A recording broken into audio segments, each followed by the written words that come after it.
एक लाइन तनी मौज ले ला लो, इहो पारिवारिक बात है। हमारे घरे, आपके घरे, केहू भाई के घरे बड़ा विद्वान लोग बैठल हुआ भैया। अगर घरे में नई दुल्हन आ गई, 1 साल बीतल, कोनो बाल बच्चा ना भयल, 2 साल बीतल, भगवान के मर्जी, कोनो बाल बच्चा ना भयल, 3रा साल बीत गल, अगर ना बाल बच्चा भयल, तो घर के लोग कुछ बोली चाहे ना बोली, अगल बगल के मेहरारू अपने में बतियावे लगे, हे जना था कि कुछ ना हुई का, अपने में बतियावे लगी।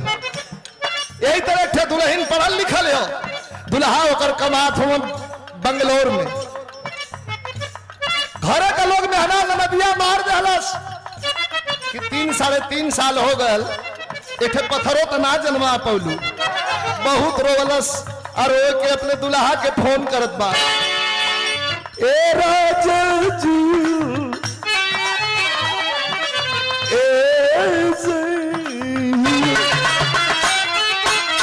दुल्हा कह का भल रे भाई, रोवत है का कहत, ले लंबा तकाल टिकट,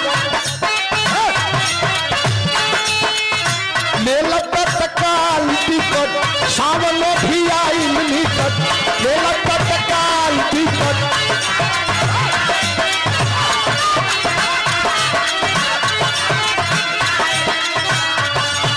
अरे जिया रंग के पीरा पूछिया कहे जी, अरे जिया रंग के पीरा पूछ राजा जी, ऐसे ही जो रहता है बंगलो, हाय हाय, ऐसे ही जो रहता है बंगलो, ये लगता तकाल टिकट, सावन भी आई निकट, जिया रंग के पीरा पूछिया चाहे जी, अरे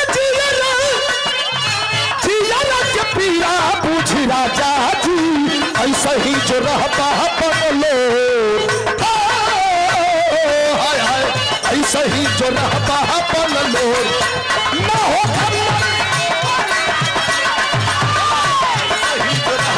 बंगलो, ना हो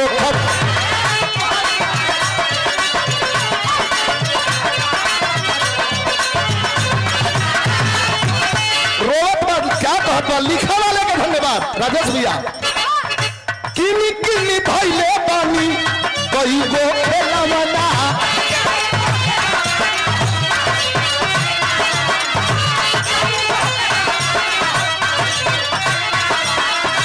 खेले वाला कहिया आई, ए राजा बतावा ना, ए राजा बतावा ना हो, ए राजा,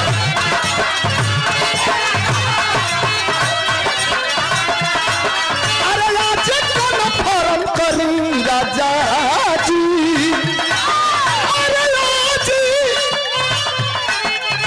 आज कौन फॉर्म करी राजा जी, ऐसे ही जो रहता है बंगलो, हाय हाय, ऐसे ही जो रहता है बंगलो, ना हो हमारे तो राजा जी,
परदेसी बलम लागता, अरे लागता कि रखला सवतिया, ए परदेसी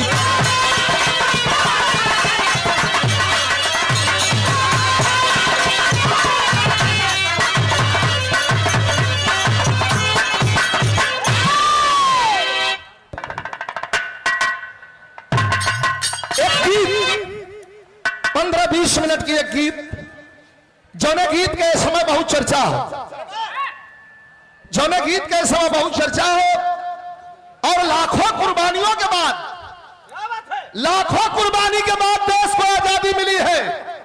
आज जो इतना जनसैलाब उमड़ा है बाबा कीनाराम की धरती पर, इस जनसैलाब में जो जवान बैठे हैं सब शहीदों के घर के हैं। हर घर से जवानों ने प्राणों की आहुति दिया था। बाबू सुभाष चंद्र बोस ने ललकारा था कि तुम मुझे खून दो, हम तुम्हें आजादी देंगे। तो कानपुर से चंद्रशेखर आजाद की पिस्टल हुक्कार भर रही थी, छोड़ दो हिंदुस्तान वरना कलेजे में बारूद भर दिया जाएगा। मंच के माध्यम से तमाम गीतों का संकलन आपके बीच में रहा है।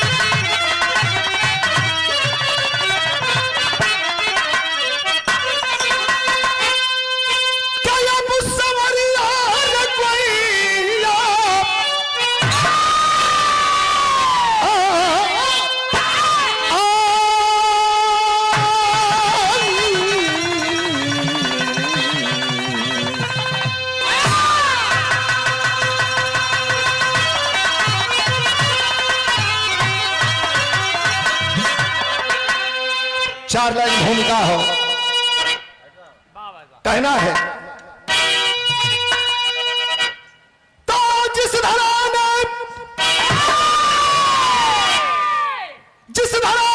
हमें जन्म जीवन दिया, जिस धरा ने हमें अन्न पानी दिया, आरती भारती की करे देवता, और जिसको अंग्रेजों ने पानी किया, आग की उस लपट में जले हम सभी। और जब धुआं था उठा बाग जलियान का, एक दिन उन कमीनों को जाना पड़ा। अरे बच्चा बच्चा जगा जब हिंदुस्तान का।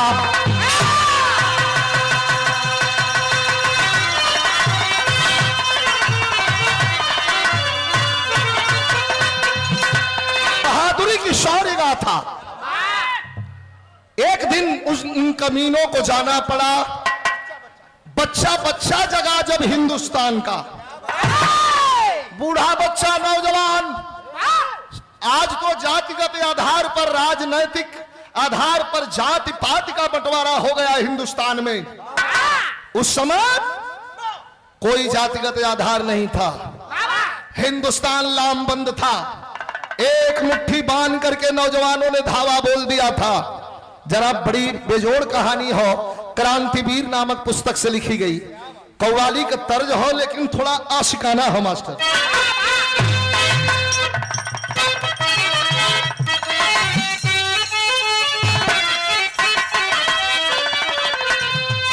नायिका नायक से कहती है कि अखिया, अरे अखिया से ले लो प्यार के,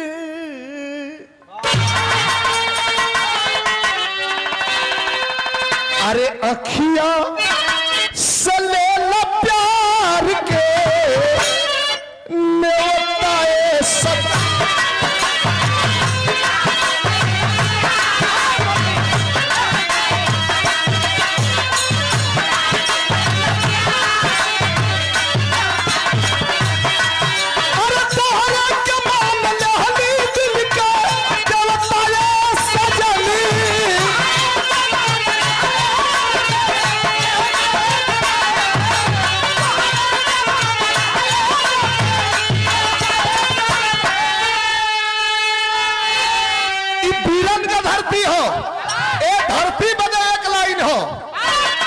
क्रांति, अरे क्रांति की आग में हमें, अरे क्रांति की आग में हमें, अरे जलना पसंद है।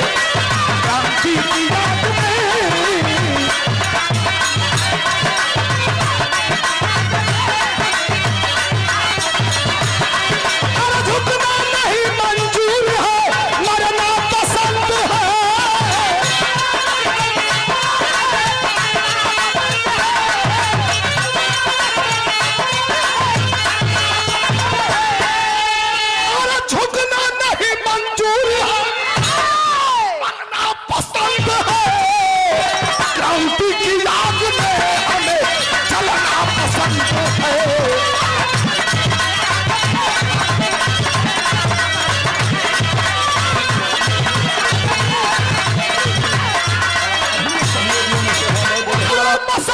आपके चरणों में प्रणाम करता हूं।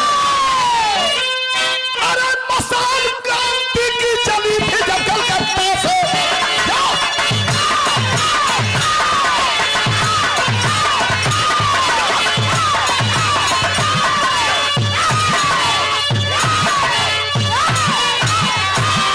अरे मसाल क्रांति की चली थी जब कलकत्ता से, उठिया गूंज इनकलाबी पत्ता पत्ता से, कहीं मद्रास से दिल्ली से मेरे शेर चले, कहीं मद्रास से दिल्ली से मेरे शेर चले, तथा पंजाबी मूंछों पे हाथ फेर चले, भीड़ में लेने थी टायर में पाला मौका है, निहत्थे लोगों के सीने में गोली झोंका है,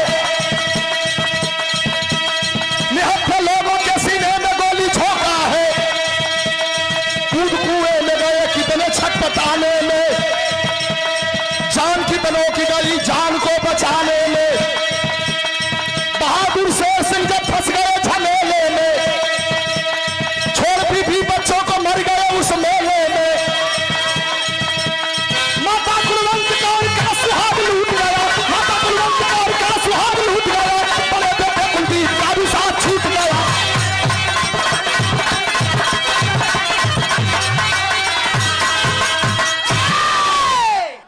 तो 1919 कबीरहा आप लोगों ने हमारे आवाज में और हमारे गुरुजी के आवाज में, स्वर्गीय रामदेव यादव के आवाज में आप लोग सुन ले रहलन।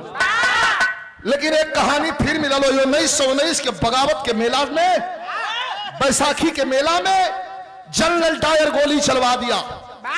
जैसे आज भीड़ जुटल है बाबा किनाराम के तपोभूमि पर, वही तरह मेला रहल तो मेलवा हो आकर के जनरल डायर हिंदुस्तानियों की खून की प्यासी उसकी बंदूकें गोली उगलने लगी। आए हाय हाय हाय भागे खातिन कितना लोग में कुआं में कूदे लगलन, गोली लगल जेले कुआं में कूदल उहो मर गल, जेके गोली लगल उहो मर गल। लेकिन कवि जी भाव बड़ा बेजोड़ दिखलन है। वही में एक जवान आयल हुन जेकर नाम हो शेर सिंह, शेर बहादुर सिंह। दो ठे बच्चा हुआ, दोनों बच्चन का इतना बड़ा बड़ा हुआ, दोनों लड़का अब वही ढुनमुन ढुनमुन चलत हुआ। जोड़वा पैदा रहलन, यह बिरहा का मेन फ्रंट था। जोड़वा पैदा रहलन, नाक नक्श बिल्कुल बनावट एकदम 2 in 1 2 कॉपी। माई कपो कपो कपड़ा एक रंग का पहिरा के टीका ना लगावे तो मथरियो ना चिन्ह पावे कि कौन गुरमीत हो और कौन सुरजीत हो। गोली चलने लगी, एक बेटवा के माई ले ले हो, दूसर का बेटवा के बाबू शेर सिंह ले ले हुन। तब तक जनरल डायर के द्वारा चलवाई गई गोली शेर सिंह के बाएं तरफ आकर के सीने में चुभ गई।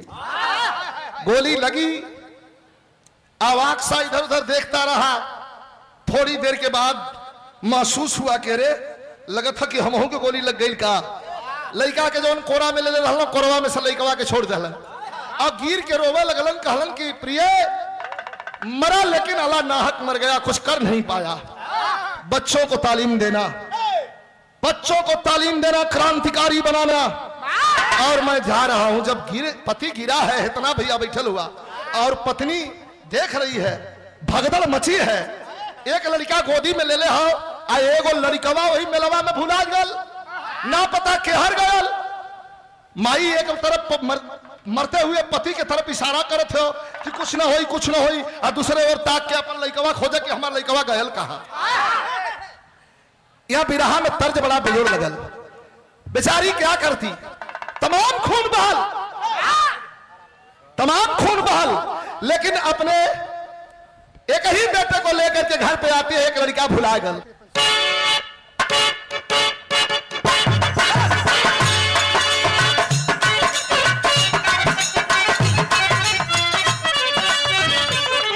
साइड से ई देखा कौनो देवर पूछले रहल, सोनावा कला कितियो सिकरिया, सोनावा कला कितियो सिकरिया हो, बतावा भौजी के कर दी हलहा।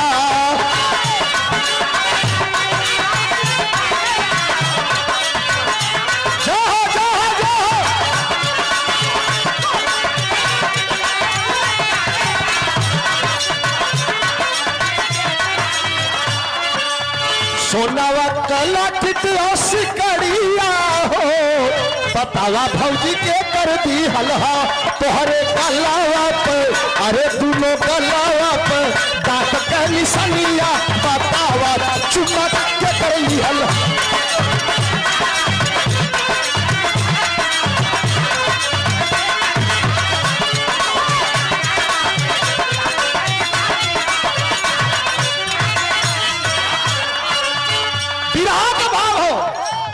उमतारी रोबत हो भयल काया भागिन धीरज के विरहा में करूँ उसका पॉइंट भयल काया भागिन से कसुरा अरे भयल काया भागिन से कसुरा देख के ऐसा दिन दियाला भयल काया भागिन से कसुरा देख के ऐसा दिन दियाला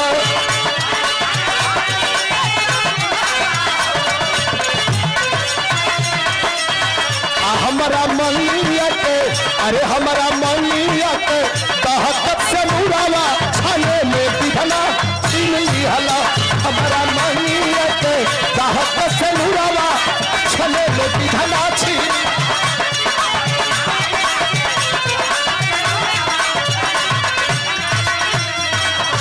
एक लड़का के माई पाला लगा एक लड़का भी भुला गल आजकल में हररुआ बड़ा जोर गावत है कैसे गाओ थे मास्टर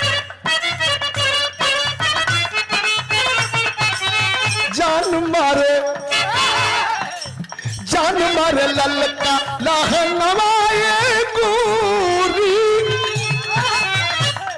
राजेश भैया ये तर्ज पर थोड़ा एक्शन हो जान मारे ललका लहनवाए गोरी अरे जो बने तो लावताई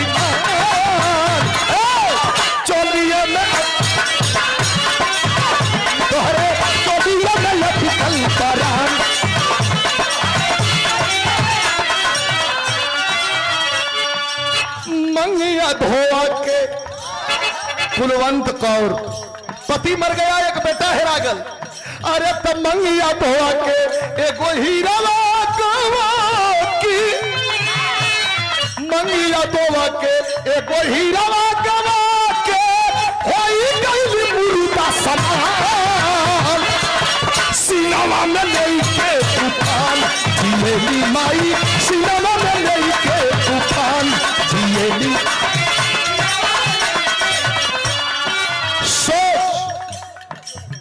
कहियो न कहियो हमर दूध ललकारी कहियो न कहियो हमर दूध ललकारी बाप के मुदैयन के चुन चुन के मारी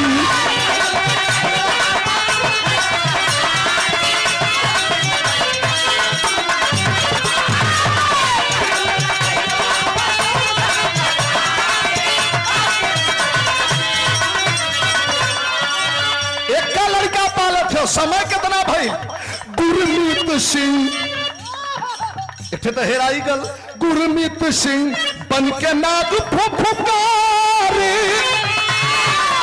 गुरमीत सिंह बन के नाग फुफुकारे भाई जबर रखिया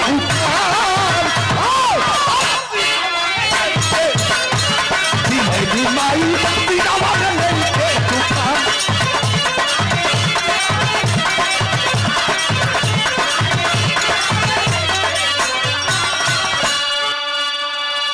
लड़का रहल 17 साल का उम्र भाई छात्र शक्ति यहाँ छात्र साथी भी बैठे होंगे छात्र शक्ति सबसे प्रबल और सबसे मजबूत शक्ति संगठन है छात्र नौजवानों को लामबंद किया तो यहाँ बिरहा में वीर रस को बिरहा कौन जो बिरहा में रामदेव उस्ताद का तर्जमा हो वीर रस सम्राट रहना मेरे गुरुजी रामदेव उस्ताद कौन तर्ज मास्टर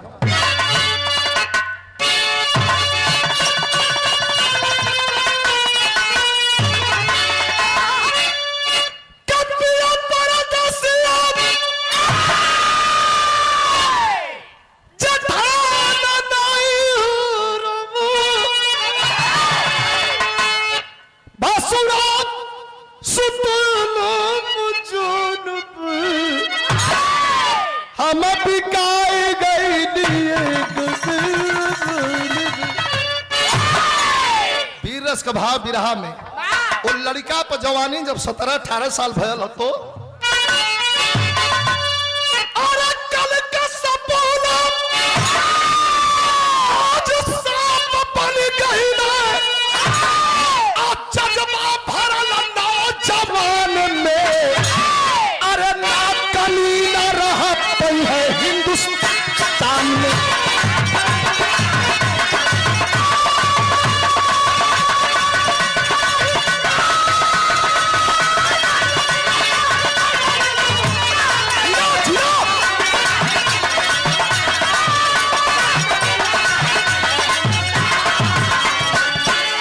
अपने छात्र साथी से कहा कि भाई कहा कि बाप का मुआ लगा और भाई का हेरा लगा हरला करे जो हमारे भाई का मुआ लगा।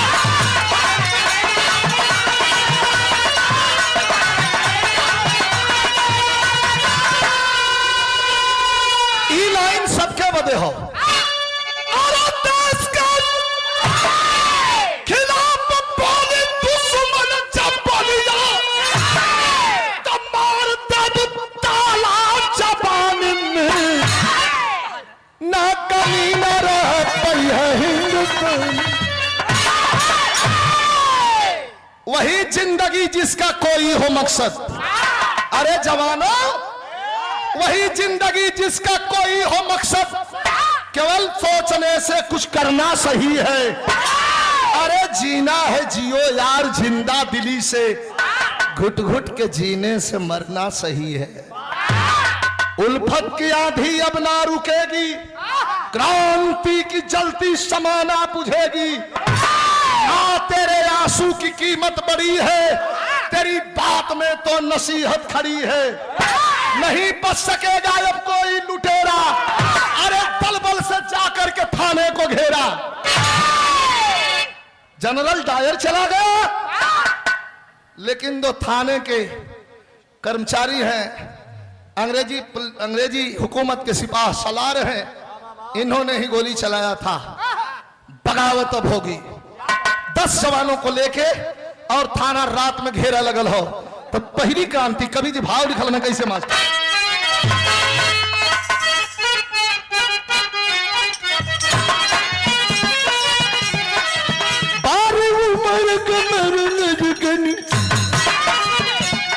ऐसा धुन हो कि बिरहा जवले गवाई तवले गवाई धुन ये कबो पुरान ना भई। बारी उमर कमर लचकनिया गोरिया खींचा निहुरी के पनिया, अरे गोरी का झूला झूलनिया।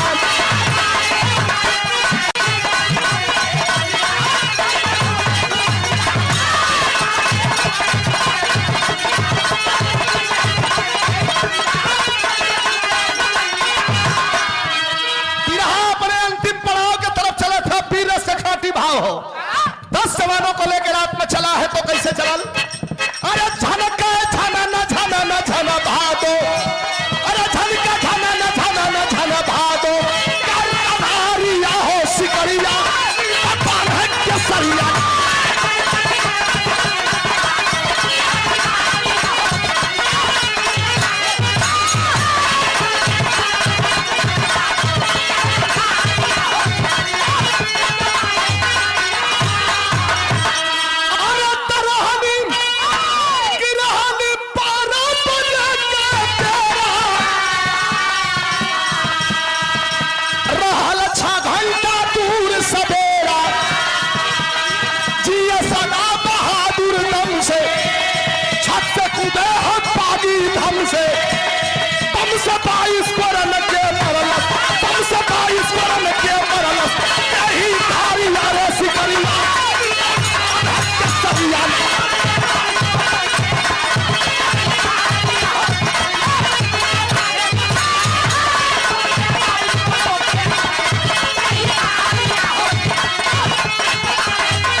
तो वहां का सिचुएशन का रहल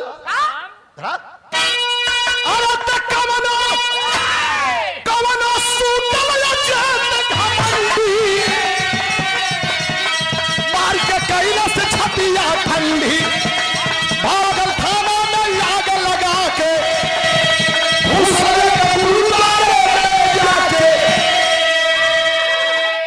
4 साथी मारे गए, 6 नौजवान भागे। ध्यान दीजिएगा, अकेले गुरमीत भागत हो, अंग्रेजी पुलिस पीछा कर लेती है। भागते भागते भागते भागते 7 किलोमीटर दौड़ाए, चिल्ला रहे हैं पीछे से अंग्रेज, बागी रुक जाओ वरना गोली मारी जाएगी। रस्तवा में पड़ल थे गुरुद्वारा, जैसे हमहन का मंदिर, मुसलमान भाई का मस्जिद, वैसे सिख समुदाय का गुरुद्वारा मंदिर होला। गुरुद्वारा का छोटका वाला गेट खोलस, खुल गल, वही में हल गल। भीतर से बंद कर दरसा के बाहर से सिपाही चिल्लाए लगलन, खोलो दरवाजा वरना गुरुद्वारे को उड़ाया जाएगा।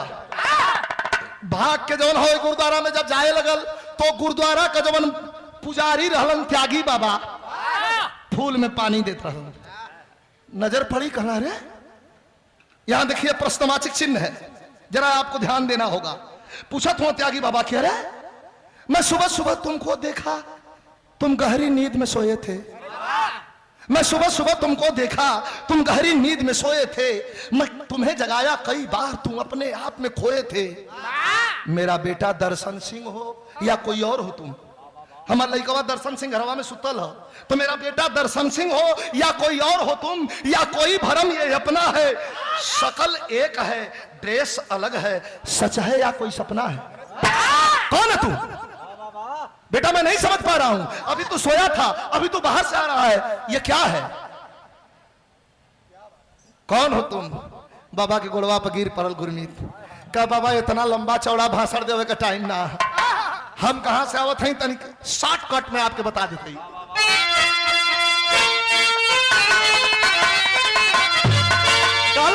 बाबा अरे गुलामी अपना देश में रही, गुलामी अपना देश में रही, और हम कहां से आवत हैं? अरे तब दुश्मन क्या छाती पर बम से दिया सलामी, दुश्मन के छाती पर बम से दिया सलामी, गुलामी अपना देश में रही। हमके जानल चाहत हुआ बाबा, हम के हैं, हमार जान बचाला बाबा। 22 अंग्रेजन के मरली है, का राम राम राम राम राम राम राम। अरे बाप रे बाप, क्यों हत्या किया तू? कहे बाबा हत्या ना कैली है, जलियान वाले बाग में 2500 लोगों के साथ हमारे बाप के सीने में हरामजादे ने गोली मारा। मेरा एक छोटा भाई बिल्कुल हम शकल था, उसी मेले में छूट गया हमसे, वही बदला लिया हूं। और सुना एगो बात कहलस, का कहलस मत,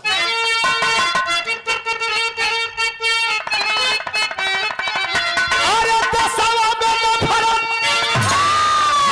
दसवा में न फरक कयागी,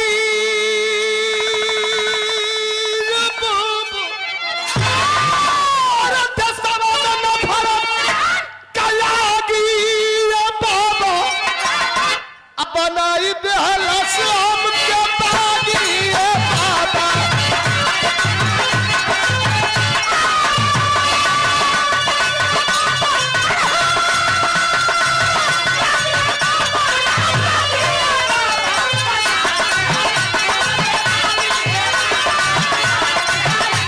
बाबा रोवा लगल, गोरवा खाई के बाहर अंग्रेज चिल्लात हो कि निकालो बाहर। रो था कि बाबा विधवा बतारी खियावली जियावली, विधवा बतारी खियावली जियावली, कलम के जगहिया बंदूकिया था भावल।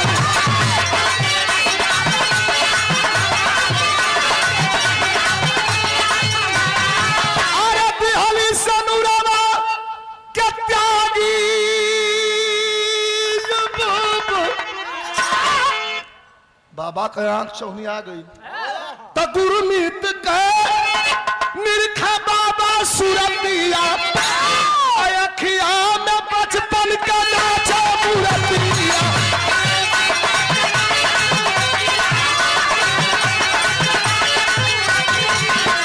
अरे आई दिन सरनिया में भागी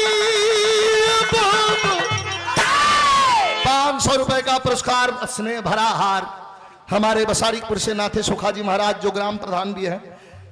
बचा ले बाबा, बाबा कहना बचा ले बाबा, हारे बचा ले।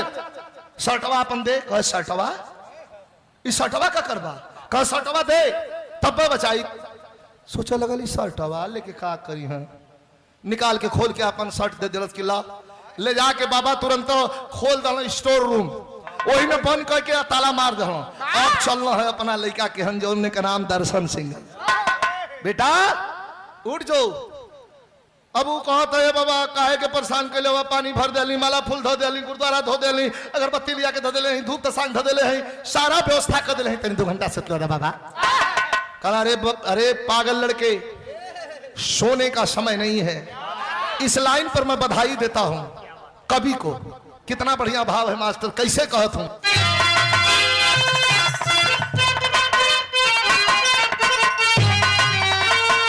आजकल बड़ा कुल धून चलल बा, नया नया कुल लइका गावत हुआ सो भाई, अटका पट्टा गा देत हुआ परधनवा के रहर में। एक ठो चच्चा निकलल है, परधनवा रहर काट के बोलस बदड़ा रे दी, ये कुछ दिन में उड़ गई हंसो, का गई हंसो। लेकिन हाई देखा ये तर्ज के आप लोग जानत हुई हैं। गांव के देवर कुल भौजाई से पूछत हूँ कि भैया तो फौज में बड़न ना आइलन, होली कैसे खेलबू, एक कट लाइन बताओ थी, क्या बताओ बा। भौजैया कहले रहल कि भेजे है लिफाफा में लबीर हो बलमू फौजी, बाडर पबालन कश्मीर। भाई पीर रस का लाइन सुना, बाबा जगाओ तो उठ बेटा, कैसे मास्टर तरी होशियार चल लो। और दसवा गुलाम बा अजगला के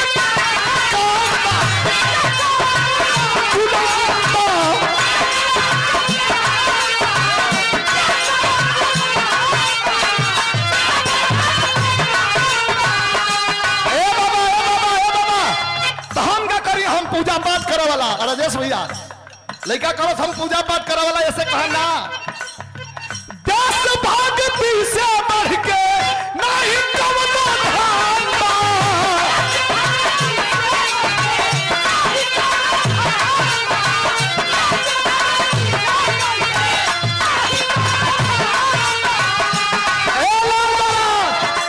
अरे चंदौली है राजा, 10 भक्ति से बढ़ के नहीं कवनो धाम बा। तो लड़का उठ के गुरनाए लगल, तो क्या करी हम।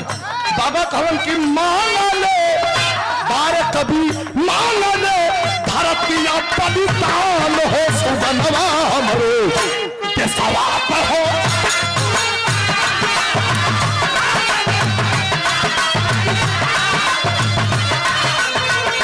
देशवा पर हो भारतीय बलिदान हो सुगनवा हमरे।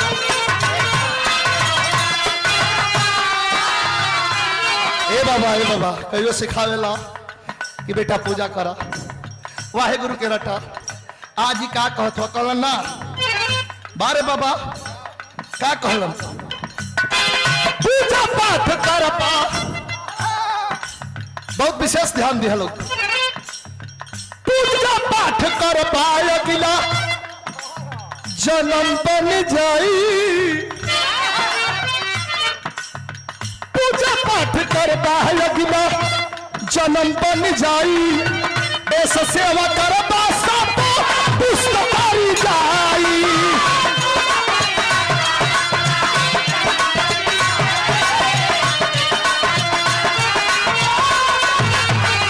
ए बाबा तो क्या करी, का करी, राई फलना थाम हो, बात दाम हो।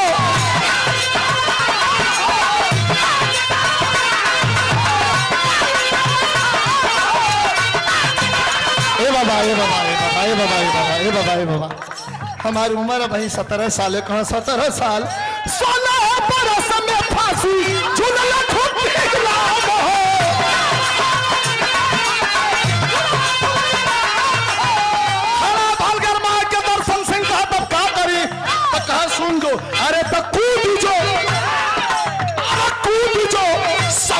सीना तान रे सुगनवा हमरो देशवा पर हो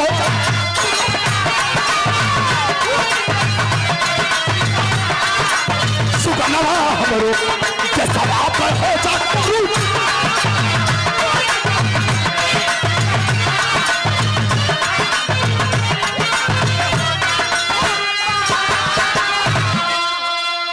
बहुत भूमिका बनौला बताओ हम का करें कब बाहर अंग्रेज खड़ा बनन सा हाई शर्ट पहले जो जा गिरफ्तार हो जाओ कहा छुट्टियों ने खिमर ले गिरफ्तार हो जाए कह जो आदेश बा हमार शर्ट पहिरलस त्यागी बाबा खोल दहन दरवाजा अंग्रेजन के सामने खड़ा हो गया हथकड़ी पहिरावे लगलन सा अंग्रेजी सिपाही सोचत है 7 किलोमीटर खेदली जा ऐ साला के माथा पर पसीनो नहीं खे आइल सूत के आवता उहे हो कि दूसरा रे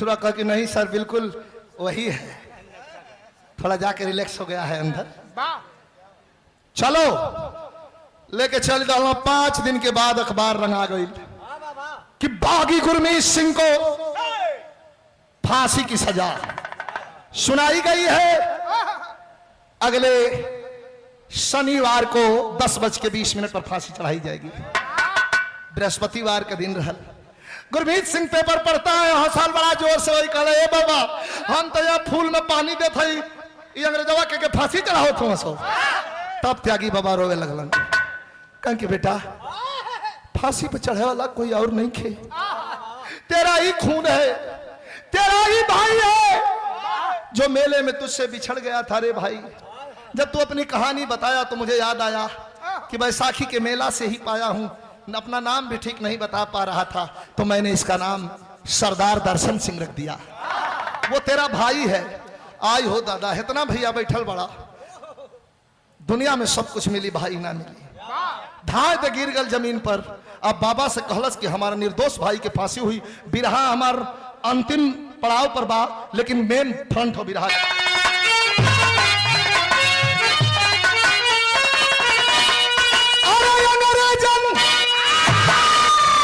उम्मीद कहा था कि अंग्रेजन का कानून अंधा फांसी फंदा पे भैया पैन जहां न लगी अंधा फांसी फंदा पे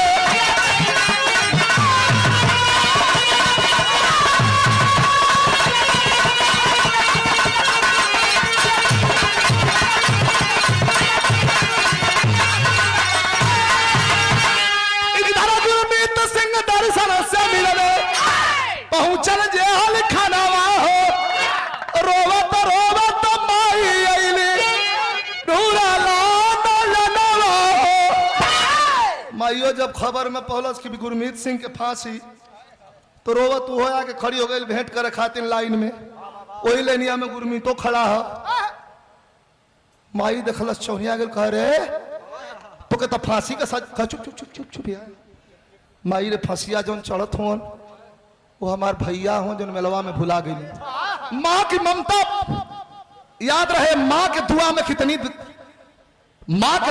कितनी ताकत हो इतना भैया बैठल हो बिरहा आप लोग सुनिए रात बड़ाई बात ध्यान से सुनना बुलंदी पानी है रास्ता प्रशस्त करना है मत जाना किसी मंदिर में मत जाना मस्जिद में मत जाना गुरुद्वारे में मत किसी का दर्शन करना माता पिता और गुरु की सेवा कर देना बुलंदी कदमों में होगी कोई माई का लाल धरती पर नहीं रोक सकता ये मेरा चैलेंज है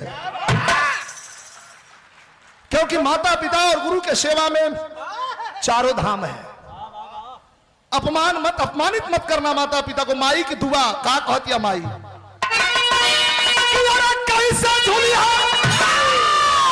कैसा झूलिया वाहे गुरु का बंदा फांसी फंदा पे अब न चली काला धंधा फांसी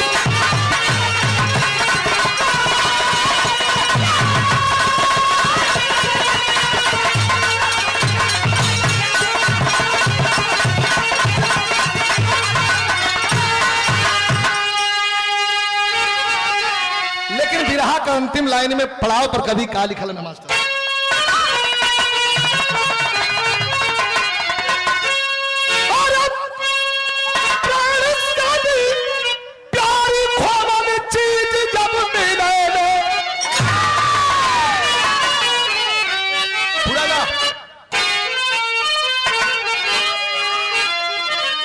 दिलवा में खुशियों का सागर लहरा,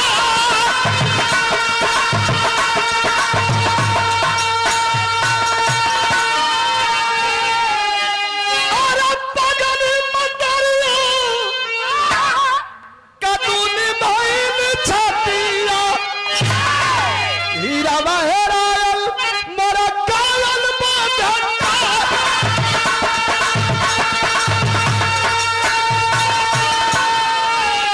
सीने से लगा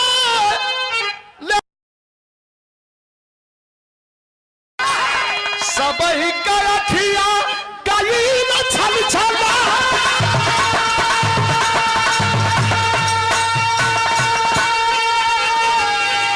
अरे हंस के तहिया तेरे सल से फांसिया पा छुड़ाला,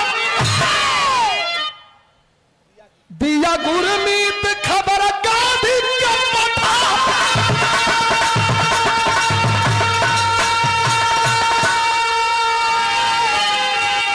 निर्दोष दर्शन सिंह फांसी पर चढ़ गया भाई के लिए, देश के लिए मुकदमा चलवाया गया। जो जजों ने फैसला दिया था उनके खिलाफ कार्रवाई जरूर हुई लेकिन फिर बहाल कर दिए गए। जेकर लाठी वही का भैंस, लेकिन याद रहे दादियों के बगावत में बड़ी दम थी। अंतिम लाइन पर कभी इशारा करते हैं,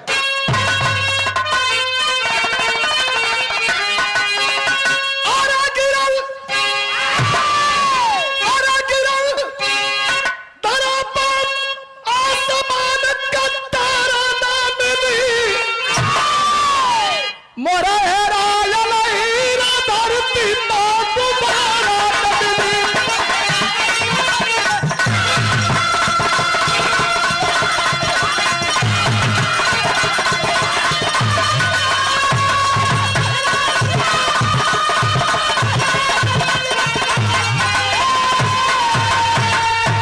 हमारे पहलवान छोटे भैया कपिल देव यादव जी 500 रुपया दिलन है, बाबू को बहुत बहुत धन्यवाद, सब बहन के प्रणाम हो। जब छूट गए जज तो क्या हुआ, क्या गुरु द्वारा सा सिख दौड़ा लेके तलवार हो, और कवचा गुरमीत कौन जज को दिया मार हो।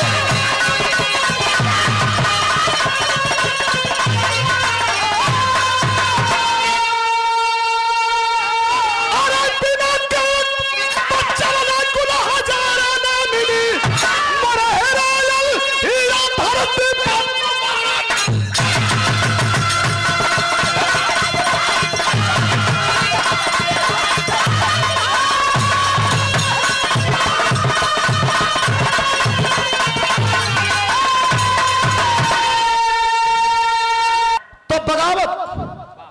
बगावत हमेशा रंग लाई है। नरम दल गरम दल दो दल के नेता थे। एक तरफ गांधी जी जो सत्याग्रह करके देश को आजाद करवाना चाहते थे, वहीं बाबू सुभाष चंद्र बोस, राम प्रसाद बिस्मिल, अशफाक उल्लाह, पंडित चंद्रशेखर आजाद जैसे लोगों ने मिलकर के अंग्रेजों की नींव हिलाने का काम किया था। ये हमारे हिंदुस्तान की आजादी का इतिहास रहा। गुरु बिहारी